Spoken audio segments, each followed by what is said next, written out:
You're listening to Excellence Above Talent, a podcast where we have the hard conversations about the lives of men and what leads us to achieve greatness and suffer defeat. Hear from other men's journeys as well, as we all learn and grow together to become inspirations to ourselves and those around us. And now your host, Aaron Thomas.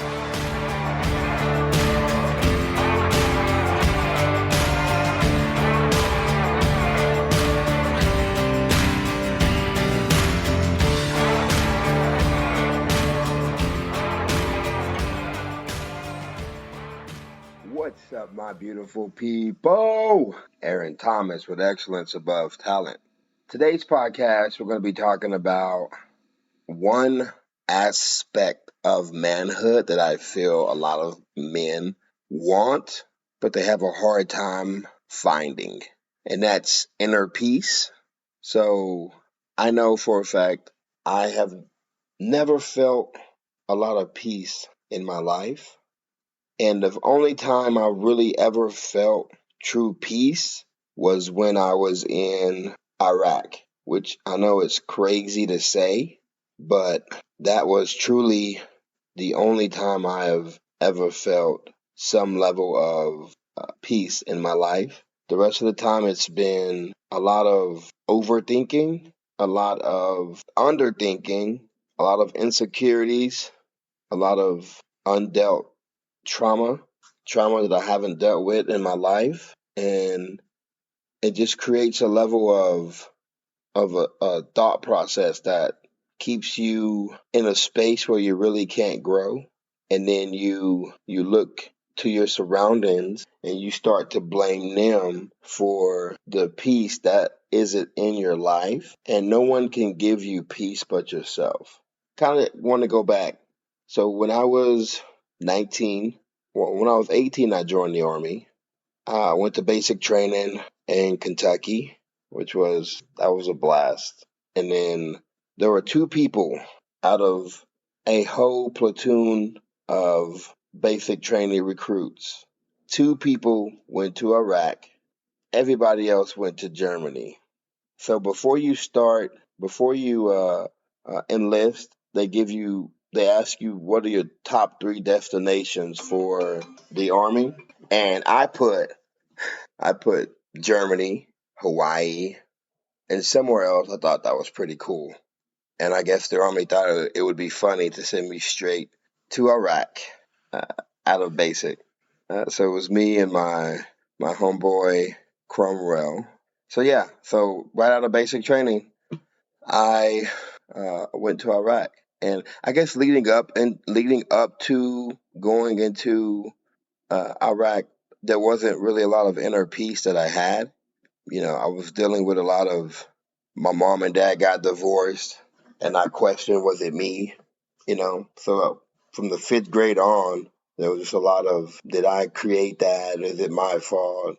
And then trying to people please, trying to please everyone, trying to make everyone my friend, and with that only comes heartbreak, because people are going to use you to get the things that they want. So it was just a lot of things that I was dealing with in my life before going to the Army. I was in college, and I'm bombing college. I'm failing out. I'm flunking. I've been in college. I was in college for a whole year. My only grade was an A, was freshman seminar, and I only passed that the second time. The first time I failed. The rest of my grades were W's and U's and F's. So, before joining the Army, there was a lot of turmoil, I guess you'd say, mentally, that I was going through. I wasn't an alcoholic at that time. Before joining the Army, we did party and drink a lot. I was still trying to find myself. There was still my addiction to porn and chasing, objectifying women. And so I wasn't in the right headspace. I wasn't in the right state of mind, I felt. And then joining the Army, I assumed that life would get easier. But once I got my orders to go to Fort Hood, And when I got to Fort Hood, they're like, "Oh yeah, you're going straight to Iraq." My whole entire life changed. Sad part was my mom told me, "Don't go get a combat MOS." That was her. And she probably should have said, "Don't go get a non-combat MOS," because at that time I did a lot of the opposite things that she said do. So now in hindsight, it's 2020. I wish he would have said, "Don't get a non-combat MOS." Nah, I'm just kidding. I enjoyed being a cavalry scout in the United States Army. So the first 6 months I'm in Iraq, pure hell. I tell you that right now. No one can ever get you trained up to experience war, to experience what you see and hear and smell. And the first 6 months, I was an emotional wreck. I feared for my life daily. I didn't want to die in Iraq. People were getting blown up, losing limbs, getting shot, and I just knew it was going to happen to me. And so I was waiting on that day, but it was so chaotic.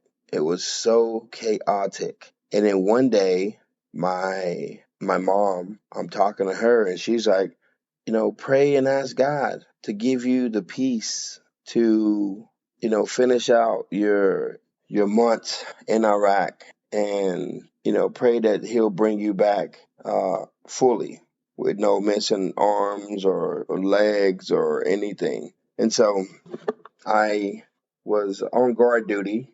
So we went out on a mission, and this mission was supposed to be a week, I believe, out in the field. So we found a house that we're staying in. Everyone's sleeping on the floor. Like we're out, like in Iraq, dealing with a lot of issues. The first day, somebody got blown up twice, which was crazy because the guy that was driving. So we were all going out there first platoon, second platoon. We was just out there because this road was filled with roadside bombs. So going out there, one of a guy's truck got blown up and he got hurt. So they called a medevac, and a medevac drove out there, picked him up, and on the way back to the base, he got blown up again, which was crazy. That typically doesn't happen, getting blown up twice in a matter of hours. And so that's kind of when I knew, oh man, this place is going to be a mess. We That was the first day. And then, so we stopped. We got out of our Humvees, set up the base, a little fob, a little makeshift base, and we went on a mission to kind of see what was around the area. Uh, and we found a weapons cache. I mean, there was AK-47s and bullets and mortars, and I mean, it was a pretty big find, which was good for us because if we didn't find it, they would have probably used it on us either that night or the day after. So we found that, which was good. One of our sergeants was shot in the arm, and so I'm like, man, we were really in the fight. The next day, there was a Humvee that did a mission, and they got done with a mission, and they drove down this road that no one had drove down, and there was a landmine in that road, and we were all hanging out on Humvees and talking. It was probably wrestling because that's really what we did. I talk shit to everybody and I wrestled everybody. Like, that was my thing. And so the Humvee blew up, boom, and so everyone went into like combat mode. I jumped off the Humvee. I'm looking for my gun. I'm looking for my protective armor. I'm throwing that on. We're running out there, and we're just shooting at like space, not knowing what's really going on. But we set up a line and we just shot just to let them know like, hey, we're here. Hopefully we find you, and if we don't, hopefully one of these bullets finds you. And so I look over, and the Humvee is upside down on the Humvee's upside down. And so I see a bunch of my fellow soldiers, they're screaming, asking for help. And so I jump up to get a stretcher, and one of my my good buddies is coming out of the gate, and usually you have to make sure you're clear before you shoot your gun. Uh, well, he was just in combat mode, and I jumped up, uh, and he had shot like two shots, boom, boom, and there was I felt like a pop, a whiz. I just looked up and I realized like this mother trucker almost shot me in my face. So I fall back down and I'm like, what the fuck, bro? He's like, oh my bad, oh my bad, and I just jumped back up, got the stretcher. I went and helped them, on the stretcher. There were luckily no one died, but there were bones that were piercing through the skin. There was blood. There was a lot of screaming, and we called a helivac. I'm not even sure if that's a word. Medevac, but it was through a helicopter, and we got them situated on a helicopter, and I almost passed out. Like after everything is said and done, I didn't drink enough water that day. There was a lot of action that day, and my truck commander, I guess you know, he saw me. He was like, "Hey, go get an IV." So I go in there and they speed bag me. And what that is they stick you with the IV, but then they grab the bag and they just push all that IV into you pretty quickly. And so, yeah, it was just a crazy mess. The night after all that happened, I was on guard duty and I didn't do a good job because I was on the roof. I was supposed to be, overlooking everything, making sure no one snuck in on us. There was other people on guard duty as well. Um, Another funny, it's not funny, but another, thing about that story. One of uh, one of my buddies, his name was we call him Specialist Coach. So he was on guard duty and he heard the boom and he heard the shots and he was like, "What's going on?" He didn't know what was going on. So he just started shooting in his direction, and he also had a 203 grenade launcher connected to his M4, and so he loaded up like three grenades and just like foop foop like shot them off like just it was just pure chaos, man. It's just crazy. It's like an organized chaos, but it's so chaotic when things like that pop off. And so when we came back into like the little makeshift base, he was like, "Yeah, man, I shot off three grenades because I didn't know what was going on." I was like, "Yeah, bro, I probably would have shot off a lot more than that because because he was essentially by himself. He didn't know exactly what was going on. He was, manning a gun on a truck, and so he did what he felt like he needed to do. So I just thought that was always a funny part to that story. Just shooting off grenades and shooting your gun because you hear commotion. So on the roof in Iraq, and I am a praying fool at this point. I don't know what else to do. I am tired of being constantly afraid, so I pray to God. I had guard duty for 2 hours. I don't think I left the middle of that roof. I was looking for something in Iraq, and I was trying to find it within myself. I was trying to find it within my brothers. I was trying to find it. There was a lot of porn watching in Iraq. I like a lot. One of my buddies bought like a lot of porn over there, and so we would hook up our computers to his computer, and he would give us a couple of videos, and we'd go and watch the videos, and then once we got done watching those, we delete those and go get some more. So it was a lot of that. There was a lot of, I won't say a lot of gambling, but we gambled a little bit. But yeah, I was always looking. Oh, we played ping pong. That was like, you know, that was our jam.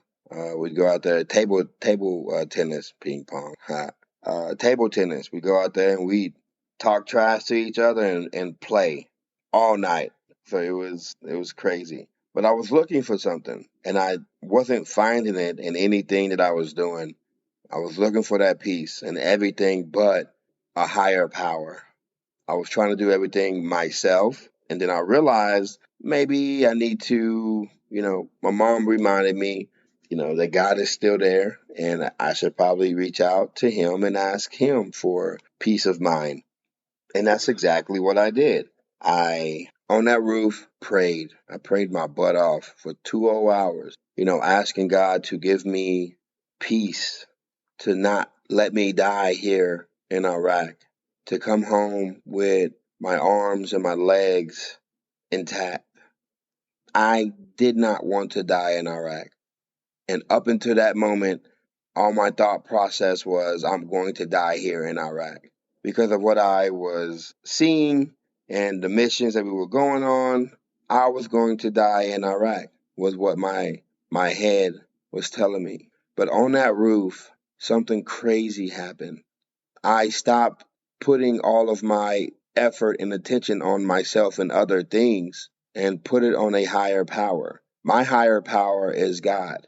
I am a Christian, so my higher power is, God. So crying out to God and asking Him these things. I can tell you the last 6 months of my deployment in Iraq were the most peaceful in my entire life. And we had moved from Al Hilla to Baghdad, like straight gangster dudes walking up, putting bombs like right in front of our gate type deal. So, I mean, Al Hilla wasn't as bad. And then we go to Baghdad, which is like, again, these dudes are straight gangster. They don't care. They want to kill you. And so it was just, that was, the last 6 months. When I tell you I was at peace, we got up every day, ate breakfast, did our mission review if we were going on missions, and we went out on missions daily for the most part. Wasn't a whole lot of days where we just was hanging out at the base. So, but those last 6 months, I wasn't afraid to die. And this is at this point I'm 20. The last 6 months, I wasn't afraid to die. I wasn't afraid that I was going to lose my limbs. I took every day for what it was, a day that was given to me, and a day that I could be the best that I can possibly be. And it's crazy because when you get out of that situation, coming back to the United States, you tend to relax yourself. You're not in danger anymore, you assume. So the higher power that gave you peace, you discard it because now you feel like you have some level of control here in the United States. No one isn't trying to kill you. No one isn't, trying to blow you up. And so I lost that peace, and in its place, I put the old vices that I had that caused a lot of turmoil in my life. I tried to do things my own. That's a big thing that a lot of dudes deal with. The reason why we can't find peace is because we're trying to deal with our issues by ourselves. Like, I am a believer that we have all the answers that we ever need inside of us, but sometimes we need to go to other people to help us get these answers out. And so a lot of times with me, I couldn't find my peace because I'm holding on. I'm afraid to express myself. I don't want to be viewed as, less than or not a man or weak because I'm having these thoughts or these issues. And so you keep them to yourself and you try to deal with them yourself. And then in doing so, it creates a lot of stress and anxiety that is self inflicted. You create it because you didn't want to go get that help. And when I'm under a lot of stress, when I'm under a lot of pressure, I have three vices that I run to, and it's sex, porn, and alcohol. And those three vices only create more drama. And so now I've created all this drama, I've created all this chaos. I'm searching for that peace that I had in Iraq, and I know where that peace is coming from, or I know where that peace came from, but I don't run to it. I don't go to it. I'm still, I felt like a god coming back from Iraq. I had been blown up. I had been shot at by both army buddies and enemies and survived. When my feet hit the United States, no one can tell me nothing. Like I was cold blooded in my head, what I thought. And so you take that that arrogance that you come back with and you run with it. And that's exactly what I did.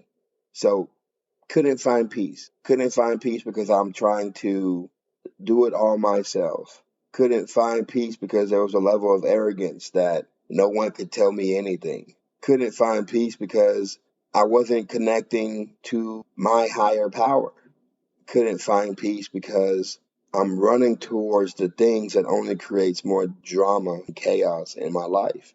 And I'm a big believer in drama doesn't just walk into your life. You either invite it, you create it, or you associate with it. So if there's drama in your life, you can't blame anyone for that drama. You have to look in the mirror and ask yourself, why are you allowing drama in your life? So all this drama, all this chaos, I lost the peace that I had. And I was searching for it, but I knew what I needed to do. But doing that, you have to relinquish control of your life and give it to the higher power. And for some odd reason, I thought I had a better outlook on life if I controlled the narrative. If I was the one that was in power and making decisions. Man, I'm telling you this right now, y'all. If you're in that thought process, don't be. Because again, it's just drama and chaos. But I'm not here to preach to anybody. But hear me when I say, if you ever want peace, and this peace that I had was indescribable. My body, my mind, everything was at peace. I knew everything was going to be okay. I knew everything was going to work out. So I woke up and I followed instead of tried to lead. And now I am trying to lead and I'm not following. And so chaos ensues. If you ever want to feel peace in your life and you believe in God, give him everything and watch him work. And it's hard because you feel as a human being, you want some control over what goes on in your life. And I was having a conversation with a young man last night, and we were talking about, the different dimensions and vibration. And what he said, which I thought was pretty cool, was a lot of times we're pushing back on what it is that life is trying to send us. We have gifts, we have unique gifts that we all have, and a lot of times we're pushing back on those unique gifts and doing the things that we want to do, making our lives twice as hard to eventually go back to doing what it is that we were called to do. So we might as well relinquish whatever control we think we have or need and give it to God and allow him to do that work. And you wake up and you follow. You allow him to lead. There is a peace that comes with that. And that last 6 months in Iraq, I woke up every day. I thank God for waking me up every day, and I went about my day. I've given him my day. If it was my time to go, it was my time to go. To me, high value men find a way to feel inner peace. And you can't feel inner peace holding on to these negative narratives that society says you have to hold on to be a man. You have to not express feelings and emotions. You have to, be stoic. And I love stoicism, like for sure. But there are times where you have to talk about these issues and let them out, or they get pretty ingrained into your head, and it creates a level of chaos, creates a level of drama, and it also creates a level of loneliness. The first 6 months when I was in Iraq, I used to cry. It would just out of nowhere. So me as a strong man, I'm booking it. I'm trying to find anywhere I can go to not have anyone see me cry. And again, it came out of nowhere. I would just cry randomly because I felt so lonely. Even though I was around men that I called brothers that would die for me, there was still a level of loneliness that came with not having my inner peace. And right now in my life, there's a lot going on to where I shouldn't be peaceful. There should be just chaos reigning and drama everywhere. I'm going through a divorce created by yours truly, trying to find peace in a marriage. And the one thing that brought peace wasn't in my marriage. And I tried to lead. And because I tried to lead and she followed, chaos, drama ensued. I can't blame anyone. At this moment in my life, I can't blame anyone. But I now know what I need to do to find that inner peace. And I'm doing it. And it's a beautiful thing. I am not happy with where I'm at in my life. Oh, trust me, I am not. I'm a creator. I create. I'm a worker. I love working. But I'm having a hard time doing both. Creating and working, and I've lost passion for life. And please understand this ain't no sob story. Please, because life will get better. I understand and know that for a fact. But right now, it kind of fucking sucks. But I can't look to anyone or blame anyone because I see that person in the mirror every day who created a lot of these issues and chaos. But I'm now determined to find that peace again by any means necessary. And so right now, yeah, I'm not in a place where I want to be in my life, but I'm at a place where I need to be to where God can give me that peace again. And I do that by reading and praying daily. Started going back to church. Shout out to Hope Alive Church, Pastor Cliff. Great church to go to. So I started going inside more when I feel a certain type of way. I ask myself questions. Why am I feeling this way? Where is this insecurity coming from? Why do I feel jealous? Why am I getting angry? Why am I taking this so personal? I start asking these questions. I just don't react to things. I respond to them. And I'm not saying 100% of the time because I'm a very reactive dude. I'm about that. For sure I'm about that. But responding helps in my effort to find inner peace, to not just blow up, to talk with reason and to try to figure out what's really going on. I don't want any of the men that I know, I don't want any of them not having some level of peace in their life. We have to learn to let go of whatever ego we think we have, of that pride. We have to learn to let go and let God. And that's one of the toughest things anyone could ever do. It really is, especially when you feel like you've done a lot of things by yourself. Newsflash, it was never by yourself anyway. But sometimes you feel that way. So, inner peace, I don't think you can find it unless you cling to some higher power. And I'm not forcing religion on anyone. My higher power is Christianity. My higher power is God, Jesus. And yours could be something totally different. It could be the wind or the trees or whatever it is that you need to find that inner peace, to let go of whatever control you think you have. There's a saying in church, let go and let God. And as a Christian, that's what you have to do if you want to find that peace. There's a lot of, again, craziness going on in this world. You don't have to be a part of the craziness. You can be a part of that peace that brings light to this world, that stands up, that talks about issues that no one wants to talk about.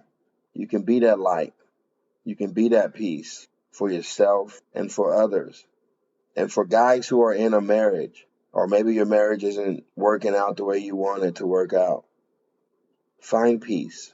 Because as the head of your household, if you don't have peace, no one in your house has peace. So find a way to bring peace into your household, to bring peace within yourself. Because your wife and your kids will love you even more for it. Trust me, coming from a guy who wasn't peaceful, who brought chaos and drama. It only causes trauma. Chaos and drama only causes trauma. And it's not just trauma for you, it's trauma for everybody that you are involved with. And they're looking to you to find that peace, and you can't give them peace because there's no peace inside of you. So take that time for yourself in the morning. Wake up 10 minutes early. Drink your coffee. Think about life. Contemplate it. How you can be better. Or that lunch break. Take the 5 or 10 minutes that you have before you have to start working again. Or before you go to bed. Find a time for you to be alone, in thought, or don't. I can't tell you what to do. But I'll tell you this. If you don't find out who you are in this life, life will dictate to you who you are. And you'll become that person. So you have a choice. You really do. To become the man that you choose and want to be, or let life dictate the man that you will be. And if life dictates the man that you will be, you're going to be angry and evil and mad and arrogant and prideful. Because life don't play. Life doesn't play. And it was meant to break you. You sometimes feel. Find you a place, a thing that brings you peace into your life and hold on to it. If it's playing basketball, if it's fishing, if it's CrossFit, if it's jiu-jitsu, whatever it is, find your peace because your life is better for it. So, if anyone hasn't told you today that they love you, let me be the first to say, I love you. You are awesome. You're amazing. You deserve the best that this world has to offer. Do not give up. Do not quit. The world doesn't get easier. You just get stronger. Y'all have a blessed day. A good weekend. Enjoy your whole spring break if you're on spring break. And we'll see y'all next week. Bye-bye. Thank you for listening. Be sure to subscribe to the podcast so you never miss an episode. And for daily motivational and up-to-date content, follow us on Facebook and Instagram at Excellence Above Talent. And remember, keep moving forward, never give up, and you are never alone in this battle. We'll see you next time.